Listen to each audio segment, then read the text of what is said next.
Hi guys, நம்ம தமிழ் rich juice கைசானில் சீசன் 3ல எபிசோட் 58 தாங்க பார்க்க போகிறோம். வீடியோக்குள்ளே போகிறதுக்கு முன்னாடி மறக்காமல் வீடியோக்கு ஒரு லைக் கொடுத்துருங்க.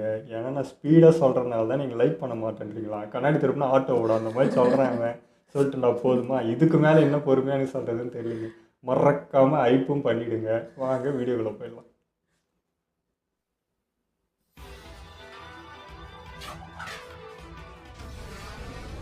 Domain expansion. Chimera Shadow Garden.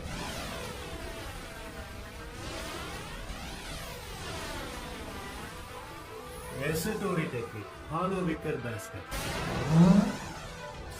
இந்த ஹாலோ விக்கெட் பேஸ்கெட் தான் நியூ ஷேடோ ஸ்டைலோட சிம்பிள் டொமைனோட ஆரம்பம். ஒரு டொமைனை செயல் எடுக்கிறதும் அதுல இருக்கிற கேரண்டீடு ஹீட்டை தடுக்கிறதுக்கான சக்தியும் இருக்கு. வேற லெவல். ஷிபுயால ஜோகோவும் ஹனிமாவும் பயன்படுத்தின டொமைன் ஆம்பிளிஃபிகேஷன் ஒரு கேரண்டீடு ஹிட் கேரண்டீடு கில் கொடுக்கக்கூடிய டொமைனை பயன்படுத்துறது. என்ன இது என்னையே தாக்குது. ரோஜோவுடைய லிமிட்லெஸ் டெக்னிக்க உள்ள இழுத்து அதை செயலிழக்க வைக்கணுன்றதுக்காகவே அவங்க கர்ஸ்ட் டெக்னிக்ஸ வேணும்னே இதுல பயன்படுத்த விட்டிருக்காங்க. ஆனா ஹாலோ விக்கெட் பேஸ்கெட்டாலையும் சிம்பிள் டொமைனாலையும் கர்ஸ்ட் டெக்னிக்கால அப்படியெல்லாம் செயலிழக்க வைக்க முடியாது. ஏன்னா கர்ஸ்ட் டெக்னிக்கோட சேர்ந்த பேரியரை செயலிழக்க வச்சு அதனால ஏற்படக்கூடிய கேரண்டி ஹிட்டோட விளைவை தடுக்கிறது தான் அதோட வேலையே. ஆனா ஃபுஷிகிரோவோட டொமைன் முழுமையற்றதா இருக்கு. என்ன உன் முகத்துல இருந்த நக்குன காணும்? உன்னை விட மாட்டேன்டா. ஆமா, தன்னோட டொமைனை இவரோட விருப்பப்படி ஜெனரேஷனால எப்படியோ அவர் விருப்பப்படி அதை மூடிட்டாரு. ஆனா இதுல அந்த கேரண்டி ஹிட் இருக்கக்கூடிய டெக்னிக்ஸ் அதுல சேருங்க. கொஞ்சம் விட்டா ஓவரா ரெடி. அடிச்சுட்டா. இப்போதைக்கு அந்த கைமீரா ஷேடோ கார்டன் 10 ஷேடோஸ் டெக்னிக்கை இன்னமும் அதிகப்படுத்தி அவரோட முழு திறமையையும் 120% வெளியே கொண்டு வரதுக்கு வழிவகுத்தது. ஆனா அந்த முழுமை இல்லாத விஷயமே இப்ப அந்த ரெஜிஸ்டாரையே என்ன தடுமாற வச்சிருக்கு. அவன் க்ளோன்ஸும் சரி ஷிகிகாமியும் சரி என்னை தாக்குறதுக்கு முன்னாடி ஒரு ஃபார்ம்ல தான் வரட்டேன். அப்படின்னு இந்த பேரியர்ல கேரண்டீடு ஹிட் டெக்னிக் சேரலன்னு தான் சொன்னான். இருந்தாலும் இந்த டொமைன் டெக்னிக்கு கொடுக்குற சக்தி ஒன்றும் சாதாரணமானது இல்லை.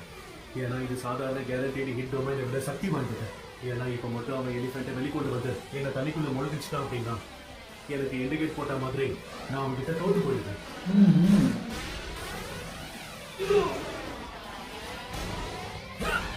அப்போ அதுக்கு இவன் ப்ரிப்பேராக இருக்கான்ற மாதிரி நான் என்ன அவனை லேசப்பட்டவனா? நான் சும்மா அப்படி நடக்க விட்டுருவனா என்ன?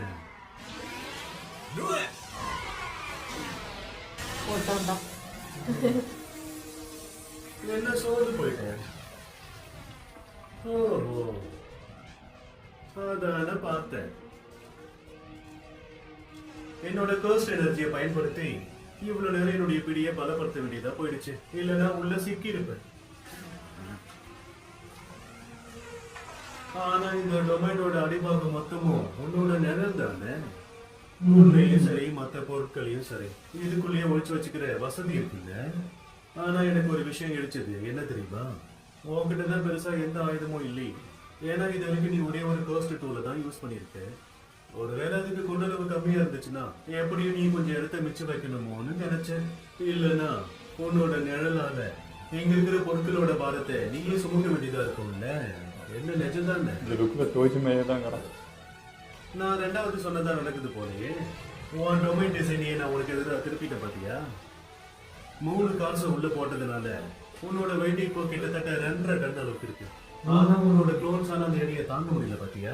இப்போ சொல்லி உன்னோட ஷிக்கிகாமியை இப்போ உருவாக்க முடியுமா? எது எப்படியும் நீ பாரம் தாங்காம நசுங்கி போற வரைக்கும் எந்த ஒரு பாரபட்சமும் பார்க்காம நான் வெயிட்டை இன்க்ரீஸ் பண்ணிக்கிட்டே போறேன். நீ என்ன மென்டலா? இது என்னதான் டொமைன் முழுமையற்றதா இருந்தாலும் அது டொமைன் தரடாம விட்டாங்க. என்னோட ஷேடோ நமக்கு வேலையும் இருக்கு. அவன் சொன்னதுதான் பண்றான்.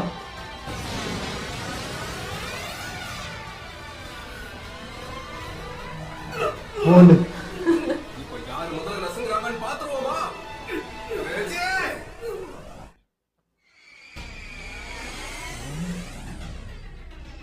பொதுவா ஒரு மனுஷன் 5 இல்ல 6 Gs தாண்டும் போது அவங்க சுயநினைவை இழந்துருவாங்கன்னு சொல்லுவாங்க. இப்போ 2.4 டன்ஸ் எடையை சுமக்கிறதுனால 60 கிலோ எடையுள்ள ஃபுஷிக்ரோ கிட்டத்தட்ட 40 Gs அழுத்தத்துல கஷ்டப்பட்டுட்டு இருக்காரு. அந்த அழுத்தத்துல அவர் உடம்புல இருக்க ரத்தம் எல்லாம் கால்ல தேங்கி மூளைக்கு போகாம இருக்கிறதுக்காக தன்னோட கர்ஸ்ட் எனர்ஜியை வச்சு அவரோட உடம்ப பொருத்தி தன்னால முடிஞ்ச அளவுக்கு தன்னோட கால்களை பலப்படுத்தி அதுக்கு முக்கியத்துவம் கொடுத்துட்டு இருக்காரு. என்ன ப்ரெஷர்ல ஒரு வளர்ச்சி அடைந்த ஆப்பிரிக்கன் எலிபென்ட் அதோட எடை 3ல இருந்து 6 டன் இருக்கும். ஆமா அவர் டெக்னிக்கோட துல்லியத்தால டொமைன் முன்னேற்றம் அடைஞ்சு மேக்ஸ் எலிபென்ட்டோட எடை அப்படியே வந்துருச்சு. அந்த பாரத்தை தாங்க முடியாத ரெஜிஸ்டரோட வலது கால் எலும்பு அப்படியே நொறுங்கி போயிடுச்சு. இப்ப 2 பேரும் எந்த நிமிஷத்துலயும் நசுங்கி சாக போற நிலைமையில தான் இருக்காங்க. 2 பேரும் ஈக்குவல் ப்ரெஷர் தான்.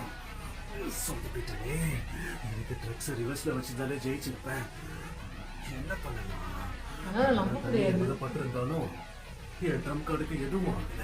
இப்பவும் ஒண்ணும் இல்லை. அவன் நிழலுக்குள்ள போய் நான் ட்ரம் கார்டை திரும்பவும் உருவாக்குனா அவன் மொத்தமா நசுங்கி போயிடுவான்.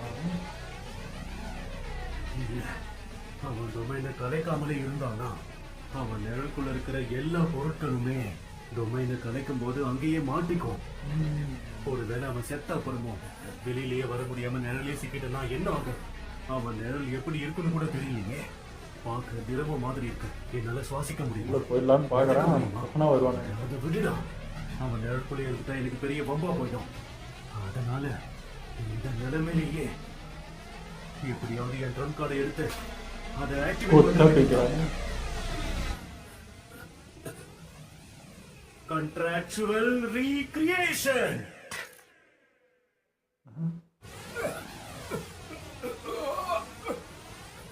அவனுக்குள்ளே போற மாதிரி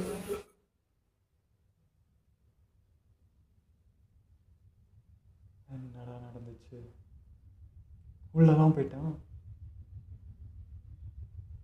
என்னால அதை செய்ய முடியல. தண்ணி மாதிரி. நிழலுக்குள்ள என்னால சுவாசிக்க முடியல. இங்க மிதப்பு தன்மையும் இல்ல, எதிர்ப்பு கூட இல்ல. நான் அப்படியே மூழ்கி போய்கிட்டே இருக்கேன். என்னோட சுய நினைவும். அவனே வந்து மாட்டிக்கிட்டான் போல. தப்பான கால்குலேஷன். இன்னும் கொஞ்ச நேரம் பொறுத்துக்க. அவன் கடைசி மூச்சு இருக்க வரைக்கும் டொமைனை கலைக்காம இருந்துட்டா அதுக்கப்புறம் என் நிழலுக்குள்ள இருக்க எல்லாத்தையும் அழிச்சிடலாம். முடியல. விட்டானா வெளியே வந்துடுவான் நினைக்கிறேன். அவன் மூச்சு அடங்குற வரைக்கும் பிரச்சனை வேணும். நம்மளால ஃபீல் பண்ண முடியுமா இறக்குறான்னு? அவனுடைய டொமைன் தானே, தெரியாத அவனுக்கு. வந்துட்டான். ஆட்டாங்க. நான் உருவாக்கின பொருட்கள் எல்லாம் என் கட்டளைக்கு இணங்க அது கூடி சீக்கிரமே மறைஞ்சு போயிடும். ஆனா நிழல்ல மூழ்கி போன கார்களுக்கு நான் எந்த கட்டளையும் விடல. ஏன்னா அது காணாம போக எனக்கு தான் விருப்பம் இல்லையே. இருந்தாலும் இப்ப நினைச்சாலும் என்னால கட்டளை இட முடியும். அப்படிதான் இப்ப நான் மேலையும் வந்தேன். வெறும் ஒரு காரோட இடையே நான் உயிர் படைச்சிட்டேன். பாத்தியா, நான் ஒத்துக்கிட்டே ஆகணும். நீ பெரிய பலசாலி தான். நான் உன்னை விட பலசாலி. Contractual recreation. இவனுக்கு அதிகமா இருந்தவங்க இது 132 சதுரடியை கொண்ட 2 அடுக்கு இருக்கிற வுடன் ஃப்ரேம் ஸ்ட்ரக்சர். இதோட ஃப்ரேம் ஒர்க் குறைஞ்சது 30 டன் இருக்கும். நசுங்கி சாவுடா.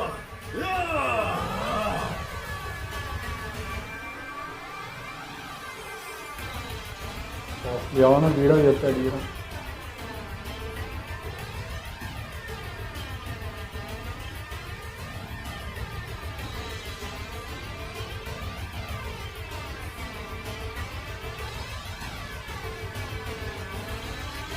க்ளோஸ் பண்ணிட்டான்.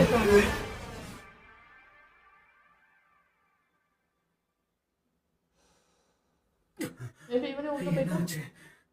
மறுபடியும் அவன் நிழலுக்குள்ள விழுந்துட்டனா? அதேதான். அச்சச்சோ, இது உண்மையிலேயே தண்ணி மாதிரி இருக்கு. எப்படி? இது வேற மாதிரி இருக்கு. அடச்சே, இந்த பொடி கழுத்துலதான். என்னடா சக்தி இது? இல்ல இல்ல, அப்படி இருக்காது.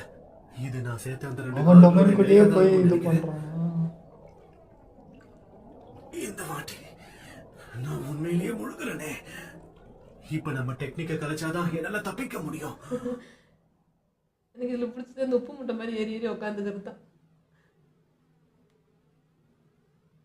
என்னாச்சு?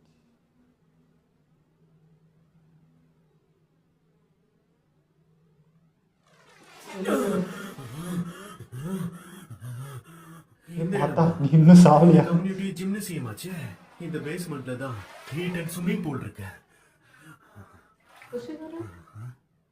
இவன் எங்க போய் தொலைஞ்சான்? அவன் நிழலுக்குள்ளேயே போய் அவன் நிழல கலைச்சது மட்டும் இல்லாம என்ன தண்ணிக்குள்ள முழுகடிச்சு அவன் தப்பிச்சிட்டானா? நனைஞ்சு போன ரெசிப்ட்ஸ் உன்னால பயன்படுத்த முடியாதுல்ல. அப்படி ஒண்ணு இருக்கோ? அப்படியா? என்ன அவன் தாக்காம அங்கேயே இருக்கான்? அவன் டொமைன் யூஸ் பண்ணி சோர்ந்து அதுக்குதான் போனதுல தண்ணியில அவன் பார்த்தான். டெக்னிக் திரும்ப வரதுக்காக வெயிட் பண்றானோ? ஆமா ஆமா, நீ சொல்றது கரெக்ட் தான். அதே மாதிரி உன்னோட ஷிகிகாமியை வெளிக்கொண்டு வர முடியாதே. ஆமா, உண்மைதான். ஆனா அடுத்து என்ன ஆகும்னு உனக்கே தெரியும்ல. அடுத்து என்ன? ஷிகிகாமின்ற பேர்ல நாயை வெளிக்கொண்டு வருவான். அதை தாண்டி அவனால என்ன பண்ண முடியும்? பண்ணிட்டு போட்டோம். ஆனா மௌன, நீ அசரவில்ல. அப்போ உன் கதையை முடிச்சிட வேண்டியதுதான்.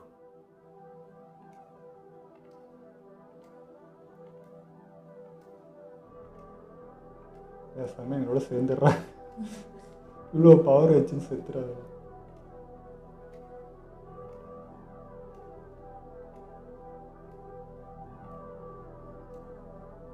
ஆனா இந்த காம்போ நல்லா இருக்குல்ல, 2 பேர் பவருமே ஈக்குவலா நல்லா இருக்கு. அதனால தான் நம்ம டீம் தான் நல்லா இருக்கும்.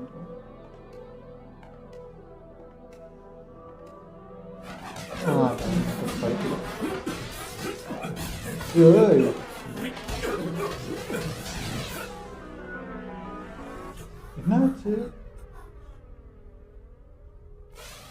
எப்படி?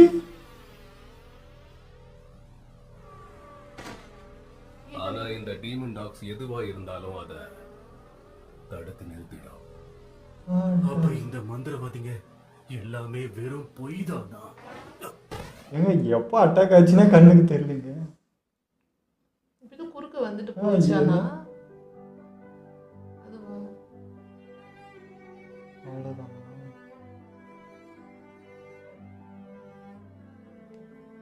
டொமைன் ஆகட்டும், ஸ்விம்மிங் பூல் ஆகட்டும், இதெல்லாம் வச்சு உன்னால ஷிகிகாமிய யூஸ் பண்ண முடியாதுன்னு தான் நினைச்சேன்.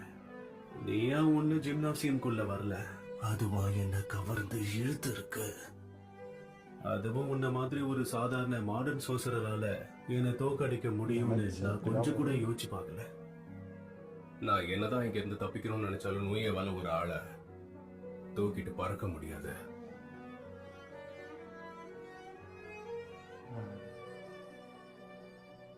சரி, உனக்கும் அந்த 10 கனுக்கும் என்ன சம்பந்தம்? தென்கண்ணா அவங்களா? அவங்க இன்னுமா உயிரோட இருக்காங்க. எப்பவும் தனியாவே இருப்பாங்க. அப்படியா? அதுவே போதும். கல்லிங் கேமோட இலக்குகளை பத்தி டென்கன் சொன்னது எல்லாமே பொய்ன்னு ரெஜி சொல்றான்.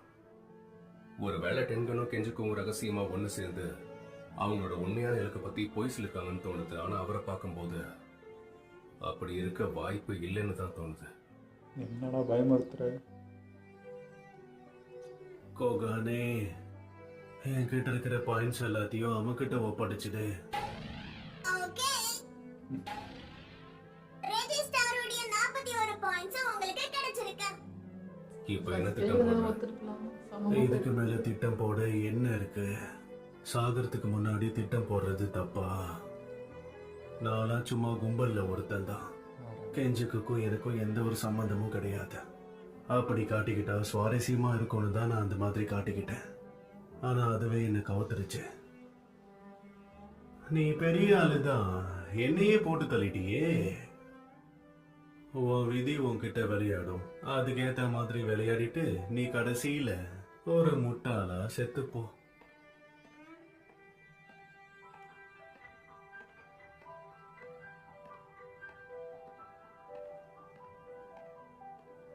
அது வருத்தமாக தான் இருக்குது.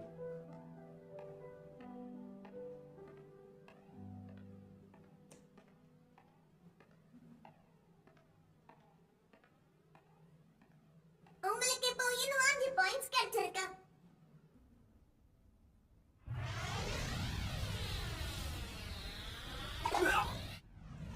இதுதான் இன்னும் உட்காந்து காஃபி குடிச்சுங்கிறாரு. ஒருத்தன் மூச்சு வாங்க அட்டாக் பண்ணுறான் காஃபி. அதான் இல்ல ரத்தனமா இருக்காத. அவன் பயங்கரமானவன். அத சொல்றதுக்கு நீ யாரா? என்னடா உடம்புல ஏதோ தடை வச்சிருக்க? அது சாசுன்னு நினைக்கிறேன். கோளாறாடா நீ?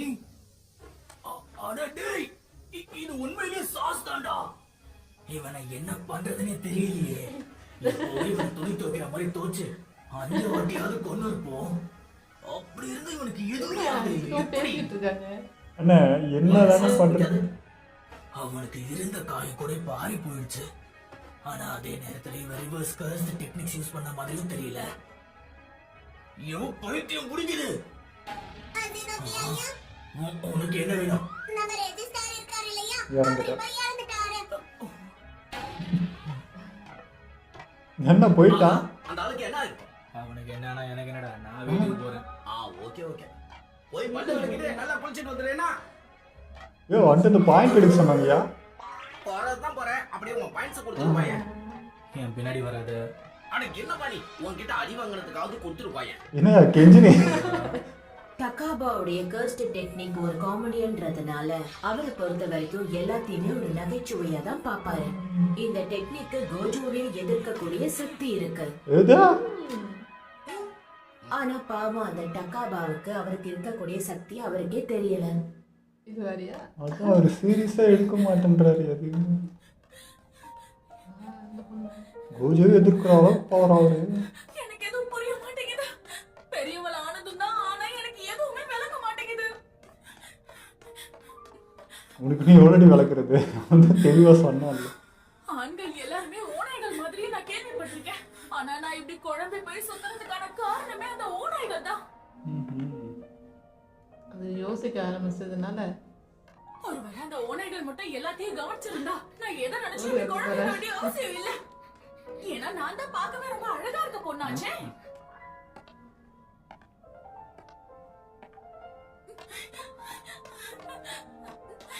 அந்த ஓநாய்கள்லாம் இப்படிதான் எப்பவுமே.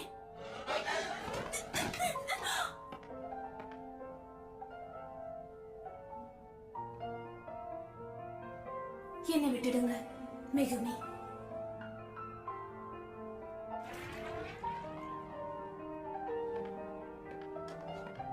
என்ன போயிட்டீங்க? நீ தானே எவ்வளோ சொன்ன?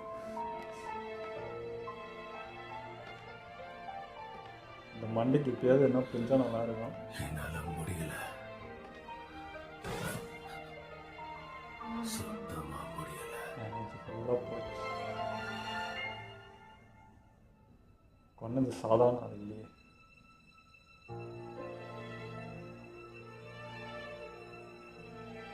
அந்த ஏஞ்சல் அவங்களா? அவங்களாவது ஆமாம் ஏஞ்சல் மாதிரி தானே வராங்க. டோக்கியோ காலனியை விட சென்டாய் சிட்டில நடக்கிற விஷயங்களும் அங்க நடக்கிற சண்டைகளும் ரொம்பவே பயங்கரமா போயிட்டு இருக்கு. த்ரூ லக்டாவாலாவுடைய தற்போதைய புள்ளிகள் 91. இது அவரோட 2வது மறுபிறவி. சிவில் வார் ஆஃப் வார் நடந்தப்போ இந்த தீவு கூட்டத்தை ஒத்தாளா நின்று ஜெயிச்சவர் அவரு. இவர்கிட்ட சுயமா இருக்கிற 2 ஷிகிகாமி இருக்கு. அவரோட பார்வையை வச்சுதான் இந்த டொமைனும் இருக்கு. ரியோ இஷிகோரி தற்போதைய புள்ளிகள் 77. இந்த கேம்ஸ்ல இருக்க பிளேயர்ஸை விட தன்னோட கர்ஸ்ட் எனர்ஜியை இவரால அதிகமா வெளிப்படுத்த முடியும். டகாகோ ஊரோ தற்போதைய புள்ளிகள் 70. இதுக்கு முன்னாடி ஃபுஜிவாரா கிளான்ல வேலை செஞ்ச சன் மூன் ஸ்டார்ஸ் கொலைகார கும்பலோட கேப்டன் இவங்க டெக்னிக்கை வச்சு அந்த வானத்தையே மாத்த முடியும். இதெல்லாம் கொடூரமாக இருக்கு. குரோ உரோஷி தற்போதைய புள்ளிகள் 54. கர்ஸ்ட் ஸ்ப்ரெட் மேனிபுலேஷன்ல இருந்து கெஞ்சாக்குவால விடுவிக்கப்பட்ட ஒரு கரப்பாம்பூச்சி ஆன்மா தான் இது. அது மட்டும் இல்லாம இது ஒரு ஸ்பெஷல் கிரேட் உள்ள ஆன்மா. சில நிபந்தனைகளை நிறைவேற்றுற வரைக்கும் இப்போதைக்கு இது தூக்கத்துல இருக்கு. இவங்களுக்குள்ள எந்த ஒரு கூட்டணியுமே இல்ல. ஆனா இவங்க ஒருத்தருக்கு ஒருத்தர் சலைச்சவங்க இல்லன்றதுனால வேற வழி இல்லாம இப்போ இப்படி இருக்காங்க. ஆனா இப்ப அதுல ஒரு தூண் சரிஞ்சிருச்சு. யாரு? ஓ நம்மாலே. தற்போதைய புள்ளிகள் 35. என்ன அந்த ஆளு குத்த பில்டுக்கு அசால்ட்டா வெட்டிட்டேன். நடந்த 3 மாசத்திலேயே இவரோட விசித்திரமான திறமைகளை சவால் விடுற அளவுக்கு வளர்ந்துட்டாரு. கொஞ்சமாவது ரியாக்ட் பண்றாரு. அவ்வளோ பில்டப் கொடுத்தது.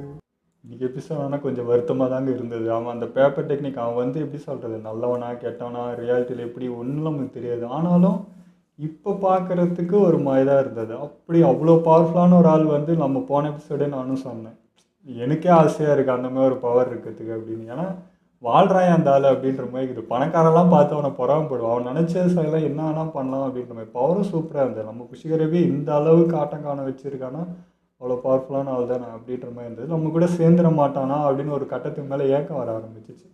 மாறிட மாட்டானா. ஆனால் அது ஒரு மாதிரி உயிர் போகும்போது ஒரு மாதிரி இருந்தது. அவன் பேச்சு இது அவனே பாயிண்ட்டும் கொடுத்துட்டான்றப்போ அவன் கெட்டவனாகவே ஃபீல் ஆகலை. ஓகே, அதே விஷயந்தான். அவனுக்கு அந்த கிஜாவை பார்த்து பயந்துருக்கான் அப்படின்றது மட்டும்தான் அது அவனை அப்படி செய்ய வச்சிருக்கு, அதை நோக்கி புஷ் பண்ணியிருக்குன்ற மாதிரி தான் ஃபீல் இருந்தது.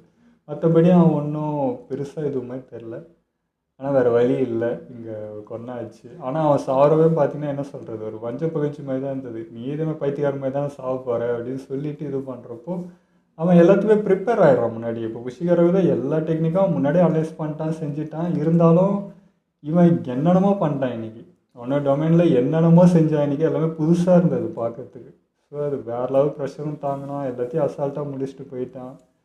அது நிரூபிச்சுனே தாங்கிறான். ஏன்டா நான் இப்போ யாரோட மகன்றதை நிரூபிக்கிறான், ஜெனிங்களோட தலைவன்டா நிரூபிக்கிறான். அது வந்து ரொம்ப அசால்ட்டாக பண்ணான். ஒரு பிரேம் டோஜியே பார்த்த மாதிரி இருந்துச்சு. ஸோ வேறு லெவல் தான் பண்ணான். ஆனாலும் வருத்தம் தான் அந்த கேரக்டர் போனது. ஆமாம், அவனோட திங்கிங் செயல் எல்லாமே ரொம்ப பர்ஃபெக்டாக நல்லா இருந்துச்சு. ப்ளஸ் வந்து அவனோட கேம் அவன் ஆடுறான். அவனுக்கு எப்படி தோணுதோ ஒரு கேமில் வின் பண்ணுறதுக்கு அவன் என்னென்ன பண்ண முடியுமோ அதை தான் பண்ணான். அதனால தான் அவனை வந்து ஒரு கெட்டவனாவோ மோசமா அப்படின்லாம் பார்க்க தோணலை. டஃப் கூட தான் சூப்பராக 2 பேரோட டஃப்பு, அவன் அந்த ஃபைட்டு எல்லாமே ரொம்ப நல்லா இருந்துச்சு. அதே மாதிரி புஷிகரை வந்து இன்னுமே என்ன சொல்கிறது, அவனுக்குள்ளே அந்த இறக்கம் தடுக்குதுன்ற மாதிரி தான். என்னதான் இருந்தாலும் டோஜியோட மகனாக இருந்தாலும் முழுசாக டோஜியாக மாறலன்றதை அந்த ஒரு விஷயம் தான் காட்டுச்சு. ஏன்னா பாயிண்ட்டு முக்கியம். இப்போ எடுக்கணும் அப்படின்னா அந்த பொண்ணு கொண்டு இருக்கணும். பட் இருந்தாலும் தடுக்குது. ஒன்றும் தெரியாதவ அவளை போய் இது பண்ணுமா, அப்படி பாயிண்ட் வேணுமான்னு சொல்லி அதை அவாய்ட் பண்ணிட்டு தான் போனான். அந்த இடத்துல பார்க்கறதுக்கு இன்னும் முழுசாக டோஜியாக மாறல, அதுக்கு சந்தோஷன்ற மாதிரி தான் இருக்குது. ஆனாலும் சில இடத்துல கட்டாயமாக அது பண்ண வேண்டிய நிலைமைக்கும் நிற்கிறான். இப்போ அதுவும் பார்த்தீங்கன்னா அவாய்ட் பண்ணிட்டு போதான் பார்த்தான். பட் அவன் பாயிண்ட் வேணும் நிற்கவே வேறு வழி இல்லாமல் பண்ணது தான் அதுவுமே. ஸோ இன்னும் அவன் மனசளவுலேயும் போராடிட்டு தான் இருக்கான். இன்னும் முழுசாக அவனால் இப்படியும் இருக்க முடியாமல் அப்படியும் இருக்க முடியாமல் தவிச்சிட்டு இருக்கான்றது அது காட்டுச்சு. ஆனால் யூடியூப் பாருங்க, அதெல்லாம் ஒரு வர அந்த தாத்தாக்கு அவ்வளோ பில்டப் கொடுத்தாங்க. 2 டொமைன் இருக்குது, 2 இதுவும் இருக்குது அப்படின்னு அசால்ட்டாக வெட்ட அவன் பாட்டுக்கு போயினே இருக்கிறான். இன்னொரு 3 பேருக்கு இதே பில்டப் தான் கொடுத்தாங்க. அது இதே மாதிரி தான் பண்ணிட்டு போவானா, இல்லை அவங்களா டஃப் கொடுப்பாங்களா என்னன்னு தெரில. ஸோ இவட்ட என்ன பாயிண்டில் இருக்கான், எந்த லெவலில் இருக்கான், என்ன நடந்துச்சுன்னு தெரியல. நான் அசால்ட் பண்ணிகிட்டு இருக்கான்றது மட்டும் தெரியுது. ஈஸியாக பாயிண்ட் கைன் பண்ணிட்டு அவன் பாட்டுக்கு போயினே இருக்கிறான். ஸோ இங்கே வந்து நம்ம ரொம்ப சாஃப்டான ஆளாக பார்த்தோம். யூட்டா தான் இங்கே வேறு லெவலில் பண்ணுகிறான். இவங்களாம் தான் இறக்கமே காட்ட மாட்டாங்க பார்த்தா இவங்க தான் ரொம்ப சாஃப்டாகிறாங்கன்ற மாதிரி பிரேமே மாறுது.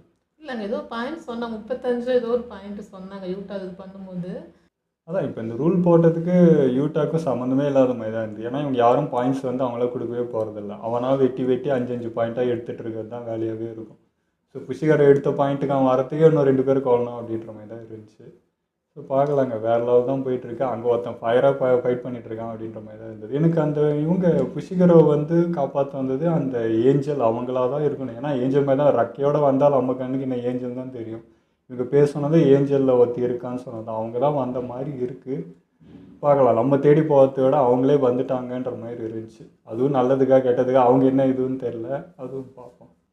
ஓகே, இதில் நம்ம வீடியோ முடிச்சுப்போம். மறக்காமல் ஷேர் பண்ணுங்கள், மறக்காமல் சப்ஸ்கிரைப் பண்ணிடுங்க.